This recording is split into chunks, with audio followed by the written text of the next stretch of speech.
Jadi pada kesempatan ini saya ingin membahas kembali mengenai pelarangan study tour, pelarangan perpisahan, pensi, pentas seni, dan wisuda. Ya sebetulnya wisuda itu acara pentas seni, acara perpisahan, di mana aspek bakat dan potensi siswa itu diberi panggung, memberikan kepercayaan diri kepada siswa. Semuanya itu baik dari study tour seperti saya katakan semula, study tour, perpisahan, pentas seni itu merupakan bagian dari core kurikulum berbasis kompetensi yang mengedepankan soft skill. Bukan hanya pengetahuan akademik saja. Itu Bapak Aing kagak ngerti. Karena Bapak Aing tidak memahami apa yang namanya pendidikan berbasis kompetensi. Jadi memang pendidikan pasti butuh biaya. Tapi biaya itu bisa ditekan sedemikian rupa. Jalan-jalannya study tournya tidak jauh-jauh. Ke tempat situs-situs yang tidak bayar, gratis. Ke museum gajah, ya. Mungkin ke planetarium bayar tapi nggak terlalu mahal saya rasa. Dan bisa gratis, bisa. Jadi silahkan sekolah mengajukan ke manajemen planetarium dan bisa gratis. Itu penting ya untuk pengetahuan siswa yang saat ini kita kedepankan kurikulum berbasis kompetensi yang mengedepankan proses dan aspek soft skill. Karena itu yang penting untuk memajukan bangsa ini. Bangsa ini jangan dicekokin oleh pelajaran seperti zaman dulu yang gurunya mendikte. Apa yang ada di buku itu ditulis lagi di papan tulis pakai kapur seperti zaman dulu, kemudian anak-anak mencatat. No, pendidikan zaman sekarang bukan seperti itu. Tapi harus keluar, bukan hanya di dalam kelas. Pendidikan memang butuh biaya.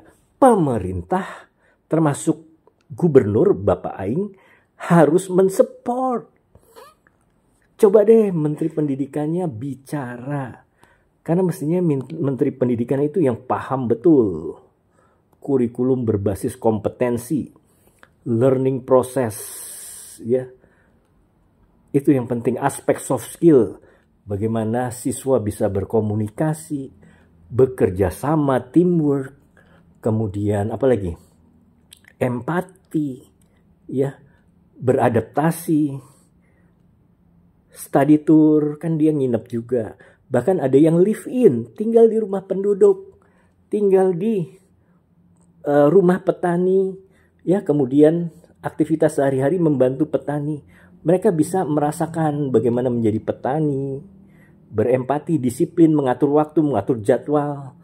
Study tour tuh ada itinerary, ya, yang harus dilakukan oleh siswa secara disiplin. Begitu ya, mungkin tinggal di lingkungan peternakan bisa membantu peternak memberi makan sapi. Itu suatu aspek pengalaman soft skill yang sangat berharga. Dan itu memang butuh biaya. Gitu ya. Kita pemerintah harus cari solusinya, bukan malah melarang. Sekali lagi jangan melarang, itu pendidikan yang sangat penting. Jelas ya teman-teman sekalian, semoga kita paham akan hal ini. Bapak Aing, yuk kita sama-sama belajar mengenai learning process, ya, mengenai kurikulum berbasis kompetensi, mengenai soft skill. Oke.